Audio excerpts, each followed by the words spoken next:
কিসের এত অহংকার? আজ যাকে ঠকিয়ে তুমি হাসছ, কাল অন্যের কাছে ঠকে তুমি নিজেই কাঁদবে। অপেক্ষাটা শুধু সময়ের। অনেক মানুষ ভালো নেই, অথচ মুখে কি স্নিগ্ধ সুন্দর হাসি। একটা মানুষের দুইটা গল্প থাকে, একটা সে সবাইকে শোনায়, অন্যটা সে সবার থেকে লুকায়। কখনো কখনো আমরা উত্তরটা জানা সত্ত্বেও প্রশ্ন করি, আসলে শুধুমাত্র প্রিয় মানুষটির মুখে শুনব বলে। ভুল মানুষের মায়া জড়িয়ে গেলে না সেখানে আর থাকা যায়, না নিজেকে সহজে ফেরানো যায়। না কারোর অভাবে বাঁচো, না কারোর প্রভাবে বাঁচো, বাঁচলে নিজের স্বভাবে বাঁচো। কিছু কিছু মেয়ে আছে যাদের রেগে গেলে চোখে পানি এসে যায়। প্রিয় মানুষের প্রিয় হতে না পারার মতো বাজে অনুভূতি আর একটিও নেই। সেই সম্পর্ক কখনো ভাঙে না, যে সম্পর্ক টিকিয়ে রাখতে দুজনই সমান চেষ্টা করে। ভুলে যাওয়াটা সহজ, ভুলে থাকাটা কঠিন। যার কেউ নেই তার উপরওয়ালা আছে, যার উপরওয়ালা আছে তার সব আছে। একটা গল্প শুনেছিলাম। একদিন এক পাখি অন্য পাখিকে তার ভালোবাসার কথা জানায়। পাখিটি উত্তরে বলে, এখন তো তুমি আমাকে ভালোবাসো, কিন্তু যখন আমার খারাপ সময় আসবে ঠিক তখনই তুমি উড়ে চলে যাবে। উত্তরে পাখিটি খুবই ব্যথিত হয়ে পড়ে এবং আবেগী হয়ে তার দুটি ডানা কেটে ফেলে। তারপর সে বলে, দেখো, এখন তো আমার কাছে ডানাও নেই, আমি কখনোই তোমাকে ছেড়ে যাব না। তারপর তারা একসাথে জীবন কাটানো শুরু করে। একদিন সবকিছু ভেঙে তুমুল ঝড় আসার সম্ভাবনা দেখা দেয়। ডানা কাটা পাখিটি বলে, অনেক ঝড় হবে টের পাচ্ছি, তুমি আমার চিন্তা করো না, নিজের যান বাঁচাও, তুমি উড়ে যাও। সে সাথে সাথে উড়াল দিয়ে বিপদসীমার বাইরে চলে যায়। পরক্ষণে জানতে পারে তুফান আর আসেনি। সে আবার সেই পাখিটির কাছে ফেরত যায়, গিয়ে দেখে পাখিটি মারা গেছে, আর তার সাথে একটা চিঠি পায়। সেখানে লেখা ছিল, যদি তুমি উড়ে যাওয়ার আগে শুধু একটিবার আমাকে বলতে, আমি চলে গেলে তোমার কি হবে, তাহলে হয়তো আমি তুফান আসার আগে কখনোই মরতাম না। এই পৃথিবীতে এমন কিছু মানুষও ঠিক উড়ে যাওয়া পাখির মতো। তারা চায় তাদেরকে কেউ সবটুকু দিয়ে ভালোবাসুক, আর যখন কেউ বাসে তাকে তার বিনিময়ে দেয় এক সমুদ্র পরিমাণে বেদনা। এই মানুষগুলো ওয়াদা হিসাবে শুনতে চায়, কখনো ছেড়ে যাবে না তো, কখনো বদলে যাবে না তো, অথচ একটা সময় পর এরাই ছেড়ে চলে যায়। মনের খাঁচায় বন্দি আছে অচিন এক পাখি, মিথ্যে মায়ায় আমায় সে যে দিয়ে গেল ফাঁকি, বন্ধু দিয়ে গেল ফাঁকি। স্বপ্নগুলো সত্যি হলে মনটা হতো আলো, এই জীবনে বাসতাম না আর কাউকে এত ভালো গো, কাউকে এত ভালো। বাবু রাগ করো না, এখানে একটা সই দিয়ে দাও তো। কিসের সই? এটা আমাদের বাচ্চার স্কুলের অ্যাডমিশন ফর্ম, সই দিয়ে দাও একটা। শোনা, এই তুই শুনবি? সারা জীবন আমি তোর কাছ থেকে শুনছি, আজকের পর থেকে তুই শুনবি। তোর যত সয় সম্পত্তি, বাড়ি গাড়ি আমি সব লিখে নিছি। আজ থেকে তুই পথের ফকির।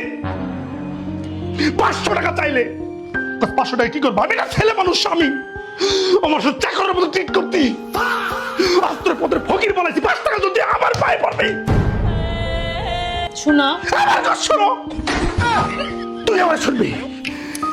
তোমার কলমে কালি নাই, সাইন করতে পারি নাই। বিধি কলমে নাই কালি। তুমি কি রাগ করলা? আমি তোর সাথে প্র্যাঙ্ক করছি, প্রমেশ, প্র্যাঙ্ক করছি। এটা কিছু না, মাফ করে দাও। তুমি কি রাগ করলা? দলিলপত্র বালাই বানাইছো, ব্যাগটা গুছাও, বাসাতে বাইরে মাফ করে দাও। কলমটা লই যাও। অনুগ্রহ করে পুরো মেনুটা শুনে সামনে আগান। বুঝলাম না, মা কি আমার মোবাইলের কাস্টমার কেয়ারের সাথে বিয়ে দিল? কথা বলতে চাইলে 1 প্রেস করুন, আর ঘুমটা খুলতে চাইলে 2 প্রেস করুন, আর ঘুমটা খুলে স্পর্শ করতে চাইলে 3 চাপুন।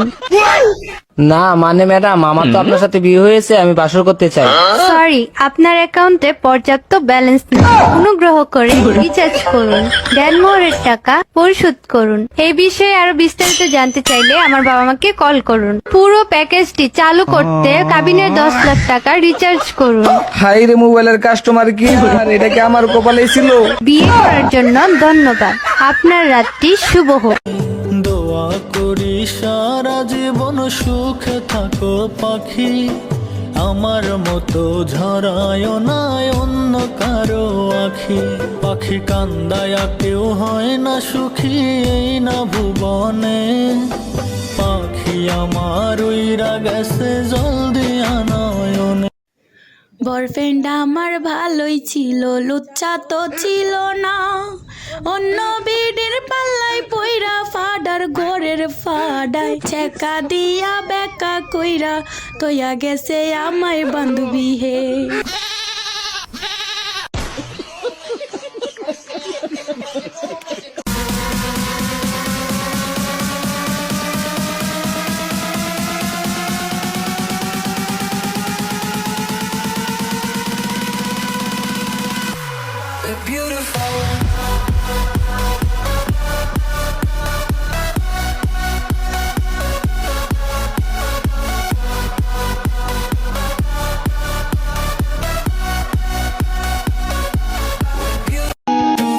কে শুনিবে কষ্ট আমার, কার পড়েছে দায়, বুকে জমা কষ্ট খোদা ভুলে থাকতে চাই। জনম দুঃখী কইরা খোদা পাঠাইলাই আমারে, কেউ হইল না দুঃখের ভাগী জগত সংসারে, কেউ হইল না দুঃখের ভাগী জগত সংসারে।